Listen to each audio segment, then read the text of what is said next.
మన పెట్టుబడి మన పిల్లల భవిష్యత్తు కోసమే కదా. మీ పెట్టుబడికి నమ్మకమైన వేదిక శ్రీ వాసవి ప్రాజెక్ట్స్. నమస్తే, నేను Kavitha. Welcome to I dream. ఈ మధ్య కాలంలో ఉన్నట్టుండి సడన్గా కుప్పకూలుతున్నటువంటి వారి సంఖ్య పెరుగుతోంది. వారందరికీ కూడా సడన్ హార్ట్ అటాక్సే కారణమని డాక్టర్లు తేల్చి చెప్తున్నారు. అటు సెలబ్రిటీలే కాదు, ఇటు పొలిటీషియన్స్, ఎగ్జామ్ హాల్లో ఉన్నటువంటి స్టూడెంట్స్, అటు చిన్న పిల్లల దగ్గర నుంచి ఎందుకని హార్ట్ అటాక్స్ అనేవి వస్తున్నాయి, దీనికి ఉన్నటువంటి పరిష్కారం ఏంటి, హార్ట్ అటాక్స్ రాకుండా మనం ఏమైనా చేయొచ్చా? మనతో పాటుగా ఉన్నారు ప్రముఖ వైద్యులు, Indian medical council of India మాజీ సభ్యులు డాక్టర్ సిఎల్ వెంకట్రావు గారు. సార్ నమస్తే. సో మనం బోల్డ్ అంతమంది సెలబ్రిటీలను చూసాము, పొలిటీషియన్లను చూసాము. ఈ మధ్య కాలంలో స్కూల్లో ఉన్నటువంటి పిల్లలు ఎగ్జామ్ రాస్తూ చనిపోతున్న వాళ్ళు అందరికీ హార్ట్ అటాక్స్ కారణము అనేది ఎంత పర్సంటేజ్ పెరిగింది సార్ గతంతో పోలిస్తే ఈ మధ్య కాలంలో ఇలాంటి నెంబర్ అనేది? గుండె జబ్బులు, హార్ట్ అటాక్లు, గుండెపోటు విపరీతంగా పెరిగిపోయినాయి. పూర్వము వృద్ధాప్యంలో వచ్చాయి, ముసలి వారికి వచ్చాయి. ఇప్పుడేంటి మధ్య వయసు వారికి, కుర్రోళ్ళకి, పెళ్ళి కాని వాడికి పెళ్ళి అవగానే, ఇంకా మొదటి సంవత్సరమే పెళ్ళి అవగానే రావటం, చిన్నపిల్లలకు రావటం, ఇవన్నీ కూడా కలియుగ మహత్యం అనుకోవాలి. కలియుగం పిల్లలకే జబ్బులు, నడి వయసులోనే జబ్బులు. ఆ బెంగళూరులో అయితే పునీత్ రాజ్ కుమార్ అని ప్రముఖ కన్నడ నటుడు. కొంతమంది ఏమనుకుంటారంటే రోజు జిమ్కి వెళ్తున్నా నాకు గుండె జబ్బు రాదు అని ఆహా ఓహో అనుకుంటారు. ఆ మహానుభావుడు కూడా రోజు జిమ్ చేసేవాడు. జిమ్ చేస్తుండగానే గుండెపోటు వచ్చింది. హాస్పిటల్లో చేరాడు, ఏం కాపాడలేకపోయాం. అతనికి ఏమి చెడ్డ అలవాట్లు లేవు. పొగ తాగడు, మందు తాగడు, ఏమీ లేకుండా మరణించాడు. ఇంకొక ఆయన వైఎస్ఆర్సీపీ ప్రభుత్వంలో మంత్రిగా ఉన్నాడు, గౌతమ్ రెడ్డి అని. ఆయన ఎట్టంటే రోజు జిమ్ తప్పనిసరి. వేరే ఊరికి ఎక్కడికైనా టూర్ వెళ్ళినా ఆయన ముందు జిమ్ ఉందా లేదా ఏర్పాట్లు అన్నీ చేసుకుని అక్కడ జిమ్ చేసేవాడు. ఆయన కూడా మనకు దక్కకుండా పోయాడు. హార్ట్ అటాక్ వచ్చింది, హాస్పిటల్కి వెళ్ళినా కూడా కాపాడలేని పరిస్థితి. చిన్నపిల్లల్లో గుండె జబ్బులు ఉన్నాయంటే మేనరికపు వివాహాల వల్ల గుండె జబ్బులు అధికంగా వస్తాయి. కనుక ఎవ్వరు కూడా మేనరిక వివాహాలు, అక్క కూతుర్ని, మేనత్త కూతుర్ని పొరపాటును కూడా చేసుకోకూడదు. ఇంట్లో ఉండే మన అమ్మ నాన్న లేకపోతే తాత అమ్మమ్మ ఏదో ఒత్తిడి చేసి నువ్వు ఆ అమ్మాయిని చేసుకోకపోతే, అక్క కూతుర్ని చేసుకోకపోతే, మేనగోళ్ళని చేసుకోకపోతే, నా కంఠంలో ప్రాణం ఉండగా జరగకపోతే నేను చచ్చిపోతానని వాళ్ళు బలవంతం చేస్తారు. కనుక ఎట్టి పరిస్థితుల్లో 600 మేనరికపు వివాహాలు చేసుకుని మనం పుట్టే పిల్లలకి అన్యాయం చేస్తున్నాం. రోగగ్రస్తులైన పిల్లలు బుద్ధిమాంద్యంతో పుడతారు. కాళ్ళు చేతులు నడుము వంగిపోయి ఉంటుంది, గుండెలో రంధ్రాలు, మెదడు చిన్నదిగా ఉంటుంది లేదా పెద్దది ఉంటుంది, జ్ఞాపక శక్తి ఉండదు, చదువు సంధ్యలు సరిగా రావు, బుద్ధిమాంద్యంతో పుడతారు. కనుక మేనరికపు వివాహము మహాపాపము, ఎవ్వరు కూడా చేసుకోవద్దు. హిందువులైనా, ముస్లింలైనా, క్రైస్తవులైనా ఎవ్వరూ చేసుకోకూడదు. ఇప్పుడు ఇక కోవిడ్కి, హార్ట్ అటాక్కి, గుండెపోటుకి ఏమైనా సంబంధం ఉందా అంటే, ముఖ్యంగా 2వ వేవ్లో కోవిడ్ వచ్చిన వాళ్ళకి, ఎవరికైతే ఆక్సిజన్ శాతం తగ్గి హాస్పిటల్లో చేరారో వాళ్ళకి హార్ట్ అటాక్ వచ్చే అవకాశం ఎక్కువ. ఇంకా కొంతమంది పుకార్లు పుట్టించారు, ఏది మనం తీసుకున్న టీకాలకి గుండెపోటుకి ఏమైనా సంబంధం ఉందా అని. ప్రపంచ ఆరోగ్య సంస్థ నిరూపించింది. మనము తీసుకున్న టీకాలు, వ్యాధి నిరోధక కోవిడ్ టీకాలు, కోవాక్సిన్ కానీ కోవిషీల్డ్ కానీ, వాటి వల్ల హార్ట్ అటాక్ రాబోదు అని నిరూపించారు. టీకాల వల్ల హార్ట్ అటాక్ రాదు, కానీ కోవిడ్ జబ్బు తీవ్రంగా వచ్చిన వాళ్ళకి మాత్రం హార్ట్ అటాక్ వచ్చే అవకాశం ఉందనేది కొంత నిరూపణ జరిగింది. అసలు ఈ హార్ట్ అటాక్ అంటే ఏంటంటే, గుండె కండరాలకు రక్తం సరఫరా చేయడానికి కరోనరీ అనే ధమనులు ఉంటాయి, 3 ఉంటాయి ధమనులు. వాటిలో కొవ్వు పేరుకుపోయినప్పుడు రక్త సరఫరా ఆగిపోయి, ఆ గుండె కండరాలకు రక్త సరఫరా ఆగిపోయి, ఆ కండరాలు కుళ్ళిపోయి హార్ట్ అటాక్ వస్తుంది. అంటే మూల కారణం మన శరీరంలో రక్తంలో చెడు cholesterol, bad cholesterol, LDL cholesterol అనేది అధికంగా ఉండటం వల్ల గుండెపోటు, హార్ట్ అటాక్ వస్తుంది. ఏ విధంగా గుండె కండరాలకు రక్తం సరఫరా చేసే కర్నూలు దమ్మలు పొడుకుపోయినాయో, మెదడుకు రక్తం సరఫరా చేసే మెడ ముందు భాగంలో ఉండే కుడి పక్కన ఒకటి, ఎడం పక్కన ఒకటి ఉండే కెరోటిడ్ ధమనులలో కూడా కొవ్వు పేరుకుపోవటం వల్ల పక్షవాతం వచ్చే అవకాశం ఉంది. అట్లాగే షుగర్ ఉన్న వాళ్ళకి కాళ్లకు రక్తం సరఫరా చేసే రక్తనాళాల్లో ఈ చెడు కొలెస్ట్రాల్, ఎల్డిఎల్ కొలెస్ట్రాల్ పేరుకుపోవటం వల్ల ఈ కాళ్ళ వేళ్ళు కుళ్ళిపోవటం, తదనంతరం కాలు తీసేయవలసిన పరిస్థితి కూడా ఉత్పన్నమవుతుంది. ఈ కొవ్వు పేరుకుపోయిన తర్వాత దాని మీద ప్లేట్లెట్ కణాలు జారుతాయి, దాని మీద ఎర్ర కణాలు వస్తాయి, దాని మీద తెల్ల కణాలు వస్తాయి, అక్కడ గడ్డ కట్టేస్తుంది, రక్తం గడ్డ కట్టింది. అంటే కొవ్వులోకి వచ్చి గుచ్చుకుని ఇవి అన్నీ కూడా గడ్డ కట్టేసి రక్తం గడ్డ కట్టి ఆ విధంగా హార్ట్ అటాక్ రావటానికి కారణమైంది. ఈ చెడు కొలెస్ట్రాల్ని, ఎల్డిఎల్ బ్యాడ్ కొలెస్ట్రాల్ని నియంత్రిస్తే హార్ట్ అటాకులు రాకుండా ఉంటాయి. దీంతోపాటు ట్రైగ్లిజరైడ్ అనేది కూడా ఉంటుంది. అది కూడా గుండెపోటు రావడానికి కారణం. కనుక పూర్తిగా విలన్ ఎవరంటే ఈ ఎల్డిఎల్ కొలెస్ట్రాల్, చెడు కొలెస్ట్రాల్, బ్యాడ్ కొలెస్ట్రాల్. కొంతమందికి స్థూలకాయం ఉంటుంది, భారీ కాయం. వాళ్ళకి చెడు కొలెస్ట్రాల్, బ్యాడ్ కొలెస్ట్రాల్ అధికంగా ఉండే అవకాశం ఉంటుంది. అసలు ఈ భారీ కాయానికి కారణము మెడ ముందు భాగాన సీతాకోకచిలుక ఆకారంలో ఉండే థైరాయిడ్ గ్రంథి సరిగా పనిచేయని వారికి బరువు పెరుగుతారు. వాళ్ళకి చెడు కొలెస్ట్రాల్, బ్యాడ్ కొలెస్ట్రాల్, ట్రైగ్లిజరైడ్ కూడా పెరిగే అవకాశం ఉంది. కనుక ప్రతి ఒక్కరూ కూడా సంవత్సరానికి ఒకసారి మాస్టర్ హెల్త్ చెకప్ చేయించుకున్నప్పుడు థైరాయిడ్ రక్త పరీక్ష కూడా చేయించుకోవటం మంచిది. అలాగే లావు ఎక్కువ ఉన్నవారు, చెడు కొలెస్ట్రాల్ అధికంగా ఉన్నవారు, ఇప్పటి వరకు మీరు థైరాయిడ్ పరీక్ష చేయించుకోకపోతే T3, T4, TSH రక్త పరీక్ష చేయించుకోండి. లేదా ల్యాబొరేటరీకి వెళ్ళి థైరాయిడ్ రక్త పరీక్ష చేయమండి, చేస్తారు. దీనికి ఏమి డాక్టర్ దగ్గర నుంచి లాంఛనంగా ఈ థైరాయిడ్ రక్త పరీక్షకి ప్రిస్క్రిప్షన్ కూడా ఏమి అవసరం లేదు. TSH అనేది పెరిగితే థైరాయిడ్ లోపం అని గుర్తించి థైరాయిడ్ ట్యాబ్లెట్ వాడితే కొలెస్ట్రాల్, బ్యాడ్ కొలెస్ట్రాల్ నియంత్రణలోకి వస్తుంది, బరువు కూడా తగ్గుతారు. అసలు ఈ థైరాయిడ్ సరిగా పని చేయకపోవడానికి కారణం ఏంటంటే మనం తీసుకునే ఆహారంలో అయోడిన్ లోపము. అందువల్ల అయోడిన్ లోపం లేకుండా చూసుకోవడానికి మన టేబుల్ మీద ఉండే టేబుల్ సాల్ట్, మెత్తటి ఉప్పు, అయోడిన్ కలిగి ఉన్న ఉప్పును మాత్రమే వాడాలి. చాలా నకిలీ కంపెనీలు ఉన్నాయి, కలియుగ మహత్యం, అంతా కల్తీలే. మంచి కంపెనీ అంటే టాటా అయోడైజ్డ్ ఉప్పు, అన్నపూర్ణ అయోడైజ్డ్ ఉప్పును వాడండి. అయోడిన్ కలిగి ఉన్న ఉప్పును వాడితే థైరాయిడ్ సమస్యలు వచ్చే అవకాశం తక్కువ. కొంతమంది అంటారు, అయ్యా మా మెడ ముందు ఏమీ వాపు ఉండలేదు కదా, ఏమీ కనపట్టలేదు కదా, గడ్డ లేదు కదా, థైరాయిడ్ లోపం ఉంటుందంటావా అంటారు. మనకు తెలవకుండానే థైరాయిడ్ లోపం అనేది ఎక్కువగా స్త్రీలకు ఉంటుంది, పురుషులకు కూడా రావచ్చు, పిల్లలకు రావచ్చు, పెద్దవాళ్ళకు కూడా వచ్చే అవకాశం ఉంది. ఈ అసలు గుండెపోటుని తొలి దశలో గుర్తించడం ఎలా? దానికి 3 పరీక్షలు ఉన్నాయి. ఈసీజీ పరీక్ష. ఈసీజీని పూర్తిగా నమ్ముకోకూడదు. గుండెపోటు ఉన్న వాళ్ళందరికీ ఈసీజీలో మార్పులు ఉండవు. రెండవది 2D ఎకో పరీక్ష, అంటే గుండెకు స్కానింగ్ చేసే పరీక్ష, దాన్ని 2D ఎకో పరీక్ష అంటారు. దాంట్లో గుండె ఎంత గట్టిగా కొట్టుకుంటుంది, పంపింగ్ కెపాసిటీ ఎంత ఉంది అనేది తెలిపేదాన్ని ఈఎఫ్ అంటారు.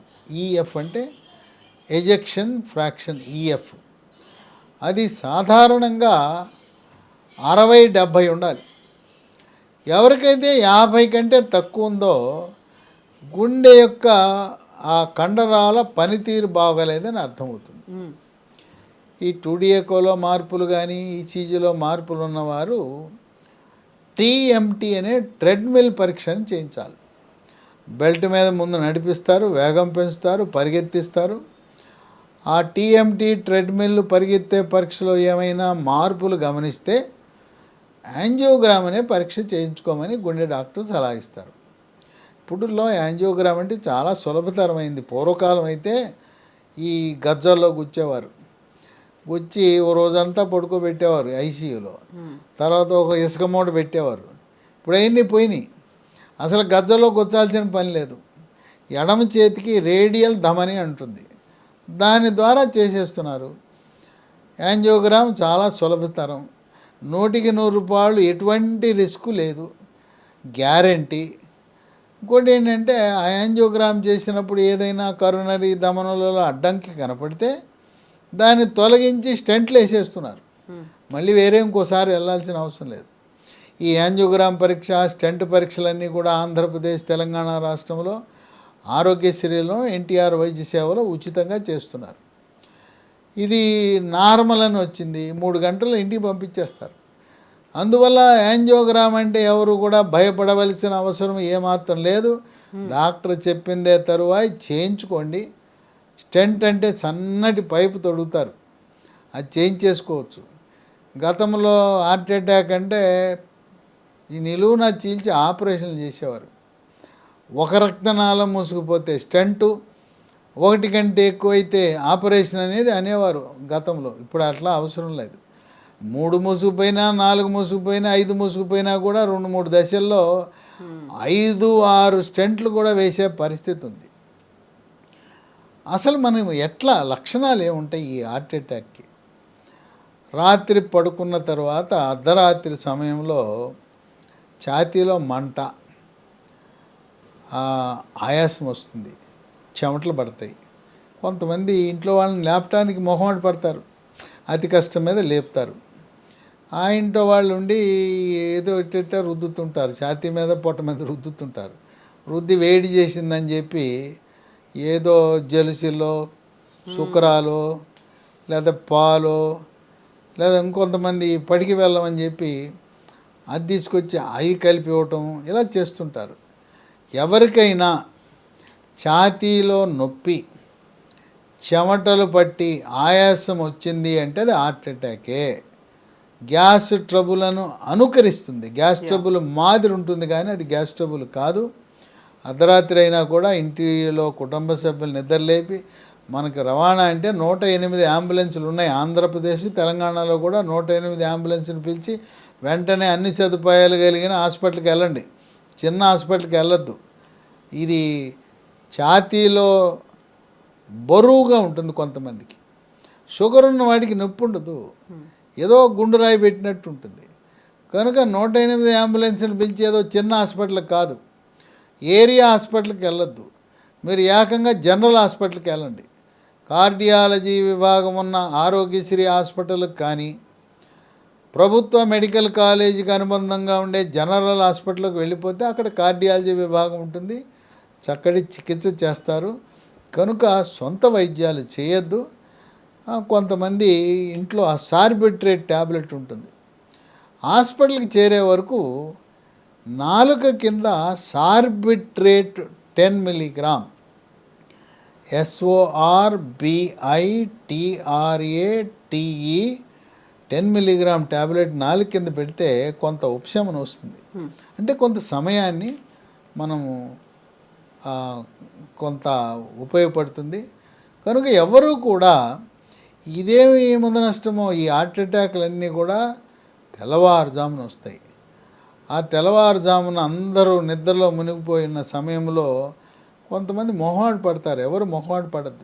మరీ ముఖ్యంగా షుగర్ ఉన్నవాళ్ళు, స్థూలకాయం ఉన్నవాళ్ళు, బీపీ ఉన్నవాళ్ళు, ఇలాంటి పరిస్థితి, ఛాతీలో నొప్పి, మంట, బరువు, చెమట, ఆయాసం. ఇంకో కొంతమందికి గాలి చాలని అభిప్రాయం ఉంటుంది. గాలి ఆటంలో కిటికీలు తెరువు, తలుపులు తెరువు, గాలి ఆటంలో ఫ్యాన్ వేయమంటాడు. ఇవన్నీ కూడా గుండెపోటుకి లక్షణాలు. తర్వాత ఈ కొలెస్ట్రాల్ నియంత్రించడానికి అలోపతి వైద్యంలో కెమికల్స్ ఉన్నాయి. కెమికల్స్ కెమికల్స్తో చేసిన మందులు అటర్వా స్టాటిన్ అని ఉంది, రోజువా స్టాటిన్ అని ఉంది. అవి వాడుతున్నారు. పాశ్చాత్య దేశాల వాళ్ళ యొక్క ఒత్తిడితో భారతదేశం మీద ఈ ఇంగ్లీష్ వైద్యాన్ని, ఆ మందుల్ని మన మీద కొనేలా చేస్తున్నారు. అవి తగ్గిస్తాయో కొలెస్ట్రాల్ని లేదో తెలియదు, కానీ వాటి వల్ల సైడ్ ఎఫెక్ట్స్ మాత్రం పిక్కలు పట్టేస్తాయి, కండరాలు పట్టేస్తాయి. చాలా ఖరీదైన మందులు. ఈ అటర్వా స్టాటిన్, రోజువా స్టాటిన్ కార్డియాలజీ డాక్టర్లు అందరూ కూడా వాడుతుంటారు. దాని బదులుగా అసలు వద్దు, ఈ కెమికల్స్ వద్దు, రసాయనాలు వద్దు, ఈ కండరాల నొప్పులు భరించలేమనుకునే వాళ్ళు లీ ఫార్మా అనే కంపెనీ వారు కొత్తగా ఒక ఔషధాన్ని, ఒక మందుని తయారు చేశారు. దీంట్లో ఏ కెమికల్స్ ఉండవు, అన్నీ కూడా ప్రకృతిలో లభించే వస్తువులు, మన వంటింట్లో ఉండే వస్తువులే. వెల్లుల్లిపాయ ఉంటుంది, దీంట్లో పసుపు ఉంటుంది, మెంతులు ఉంటాయి, మిరియాలు ఉంటాయి, సోయా చిక్కుళ్ళు నుంచి అట్లాగే మన తౌడు నూనె, టమోటా, ఇవన్నీ కూడా ఏమి రసాయనాలు లేవు, మనకు ప్రకృతి ప్రసాదించిన వస్తువులు. వాటితో తయారు చేసే మందే లైఫోస్టెరాల్. దీన్ని లీ ఫార్మా కంపెనీ వాళ్ళు తయారు చేశారు. ఉదయం ఒకటి, రాత్రి ఒకటి వేసుకోవడం ద్వారా చెడు కొలెస్ట్రాల్, బ్యాడ్ కొలెస్ట్రాల్, దాన్ని ఎల్డిఎల్ కొలెస్ట్రాల్ నియంత్రించి గుండెపోటు రాకుండా నివారిస్తుంది. గుండెపోటు వచ్చి మందులు వాడుతున్నవారు, స్టెంట్లు వేయించుకున్నవారు, బైపాస్ చేయించుకున్నవారు కూడా వాడచ్చు. దీని ఉపయోగం, ప్రయోజనం గుండెకే కాకుండా ఇది మెదడుకు కూడా ఉపయోగపడుతుంది. పక్షవాతం వచ్చి మందులు వాడుతున్న వాళ్ళు దీన్ని వాడచ్చు. అసలు పక్షవాతము, గుండెపోటు రాకుండా కాపాడే అవకాశం కూడా ఉంది. అందువల్ల లైఫోస్టెరాల్ అనేది ప్రకృతి ప్రసాదించిన వరం. ఇది లీ ఫార్మా కంపెనీ వాళ్ళు మనకు అందిస్తున్నారు. మరి ఇది వాడేటప్పుడు అది కూడా వాడాలంటే మీరు ఇప్పటికీ అటర్వా స్టాటిన్, రోజువా స్టాటిన్ వాడుతూ ఉంటే దాన్ని నిలుపుదల చేసి ఇది వాడుకోవచ్చు. దాని స్థానంలో ఇది వాడచ్చు. ఎల్డిఎల్ కొలెస్ట్రాల్, చెడు కొలెస్ట్రాల్ అపరిమితంగా పెరిగి ఉంటే, ట్రైగ్లిజరైడ్ అధికంగా ఉంటే రోజుకు 2తో ప్రారంభించి మళ్ళీ లిపిడ్ ప్రొఫైల్ టెస్ట్ చేయించి కొంత తగ్గితే 1 సరిపోతుంది. ప్రారంభంలో రోజుకు 2.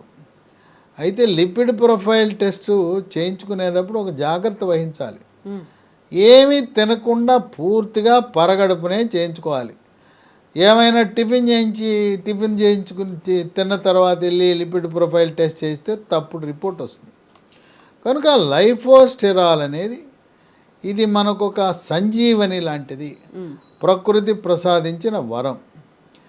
దీన్ని మనం పొందాలంటే ఈ లీ ఫార్మా కంపెనీ వాళ్ళ వెబ్సైట్ ఒకటి ఉంది, leehealthdomain.com.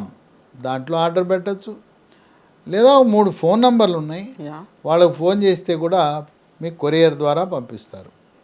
9100107481 9100100748 8977030218 950289737 అనేది 3వ నంబరు. కనుక నిశ్చింతగా హార్ట్ అటాక్ రాకుండా కాపాడటానికి, వచ్చిన తర్వాత మందులు కానీ స్టెంట్లు కానీ ఆపరేషన్ అయిన వాళ్ళకి పక్షవాతం రాకుండా నివారించడానికి, పక్షవాతానికి వచ్చిన తర్వాత కాలు చెయ్యి బలహీనత వచ్చిన తర్వాత మందులు వాడుతున్నవారు, అలాగే కాళ్ళకి రక్త సరఫరా తగ్గి కాళ్ళ వేళ్ళు కుళ్ళిపోవటము, నల్లగా అవటము, లేదా ఒక కాలు మోకాలు కిందో మోకాలు పైన తీసివేసిన వారు, వారికి ఒక చక్కటి దివ్య ఔషధంగా మనం భావించవచ్చు. ఇది మిగతా అలోపతి మందులు, ఇంగ్లీష్ మందులు, గుండెకి, బీపీకి, షుగర్కి, ఆస్తమాకి, రకరకాల జబ్బులకు వాడుతున్న వాళ్ళు కూడా దీన్ని వాడచ్చు. దీనికి దానికి ఎటువంటి రియాక్షన్లు రావు. ఇవన్నీ మనం వంటింట్లో ఉండే దినుసులతో తయారు చేసిన ఈ ఔషధం కనుక దీనికంటూ సైడ్ ఎఫెక్ట్స్ ఉండవు కనుక ఆ మందులు వేసుకున్న 5 నిమిషాలకి దీన్ని వాడచ్చు. లైఫో స్టెరాల్ వాడటం ద్వారా ఇటువంటి హార్ట్ అటాక్లు చిన్న వయసులోనే మధ్య వయసులోనే మనని దేవుని సన్నిధికి తీసుకెళ్ళే ఈ హార్ట్ అటాక్లు రాకుండా కాపాడటానికి ఎంతగానో ఉపయోగపడుతుంది. Yes doctor, thank you so much doctor. So ఈ లైఫోస్టిరాల్ మెడిసిన్స్ కావాలనుకునే వాళ్ళకి ఈ వీడియో కింద డిస్క్రిప్షన్లో కంప్లీట్ డీటెయిల్స్ ఉన్నాయి. దీంతో పాటుగా www.leehealthdomain.comలో కంప్లీట్ డీటెయిల్స్ ఉన్నాయి. అలాగే స్క్రీన్ మీద స్క్రోల్ అవుతున్నటువంటి నెంబర్స్ కూడా కాల్ చేయొచ్చు, మీ ఆర్డర్ని బుక్ చేసుకోవచ్చు. Thank you so much. And for more videos, Please subscribe to iDream. Please subscribe to iDream. Please subscribe iDream. And please subscribe to iDream. For more videos, subscribe to iDream. please like, share and subscribe to the channel. Congratulations, iDream.